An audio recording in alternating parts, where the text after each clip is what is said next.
Okay, so back in the Telegram channel, a lot of you guys have been saying you love when I rant, and I figured, you know what a better thing to rant about than the random stuff we find on the internet every day. So that's basically what I'm gonna do. I'm gonna add a little new segment in the process of getting to more of the vlogs that we intend to create where we go to humanitarian and conservation efforts. I'm just gonna find time to rant with you guys. Given that in mind, let's just dive right in. And one of the things that we actually liked to see right off the get-go was actually a piece of news that comes from Medici Ventures. Now, we really like these guys. They're some of the people that have invested in Ravencoin. They're backed by Overstocks CEO Patrick Bryan, and they've actually just bought out a big chunk of an agricultural blockchain called Grainchain. Now, part of this for me is about finding ways for these technologies to release the human spirit and allow more freedom for creativity to take place. And over the next few years, well, it's already a problem we have now, is food for the average individual, especially the 4.3 billion people who are under the impoverished line. Now, I'm not saying that they are poor people, and as a matter of fact, a lot of the indigenous culture lives a much richer life than those who just have money. I think it was quite simply said that if you follow nature's rule, you are already rich, and if you follow the opinions of others, you are likely poor, because nature's needs are small and those of opinion are limitless. A beautiful sentiment here. So with Medici investing in some of these agricultural blockchain ideas, what I feel the essential advantage or the advantageous aspect to this is they're really going to allow companies to take better stock of where the funds and or grains, food are going, etc. We already live in a world where there's massive amounts of loss due to these, I guess, inefficient and ineffectual systems. So if we can in any way shave some of those losses off and allow the ability to provide a more smoother transit system of the food, which is going to become ever more and increasingly apparent of the necessity because we live in such a globalized day and age, this is a huge investment feature, and it's actually one of the few that I really like. Again, for me, the reason I invested in the blockchain space isn't because I wanted to make a bunch of money, although that's been somewhat of a happy benefit and side effect. I'm actually specifically interested in the way these technologies can free up the human intellectual capital that's been locked away and hiding. I believe that over the next 10 years, 20, 30, 40, and maybe even 50, we'll see how long I get to enjoy this beautiful body, we're going to see massive movements into the intellectual as well as the invention space coming from those who have not been directly connected to the internet and where education is currently lacking. Things like food, water, and infrastructure in some of these nations are not all that up to par, and because of that, they'll be able to fly past the countries that already have the up to par infrastructure in place.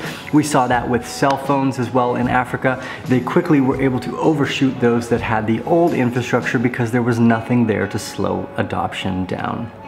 Anyways, on to the next little bit here that I wanted to rant about. It actually comes down through regulation. The G20 recently met to talk about the cryptocurrency tax, and you have all sorts of different tax laws around the world now. This is where it starts to get dangerous. This is the side of the token that I'm not particularly a fan of.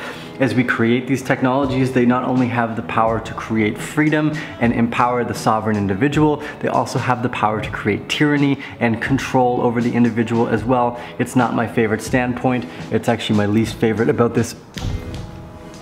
It's my least favorite thing about this whole scenario is that if we give these governments the technology to control and manipulate the markets one more time, all we're doing is leading down a path that is degradative to empowering individuals. As a matter of fact, we see that in the AI world, a lot of the funding that goes to move this stuff comes to the point where, well, the reason they're funding it is because it's actually beneficial for military or governmental control, and that's not why we invested in this space.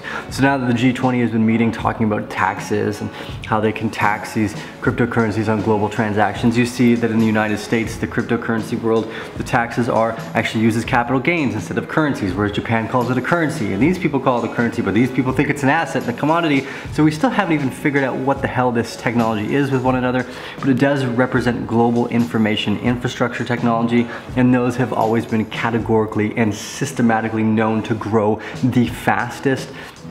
I am very bullish on blockchain, Bitcoin, and the like over the next few years, but as you can see behind me, and if you've listened to any of our other rants, we're quite bearish in the short term, which is good for anyone that was not able to invest in their own interests and education during this process.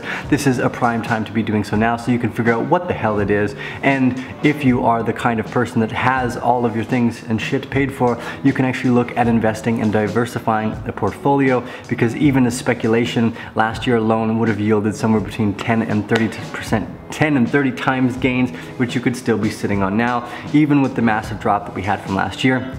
I started yelling at everyone to buy Bitcoin at around $400, and even if we were to go back to $800, that is still a 2 times movement, which we have not seen in any other investment space aside from maybe the 1 or 2 off startups and stocks and equity level investments that you could have taken. Anyways, this is the rant for the day. I just want to go over those 2 things. The plus side of the coin here is we do have the ability to help the average individual and create more sovereign empowerment, and on the other flip side, in the reverse of the coin here, this technology does give control to those who might want to take it, and those have always been taken by the positions of the corrupt and the empowered.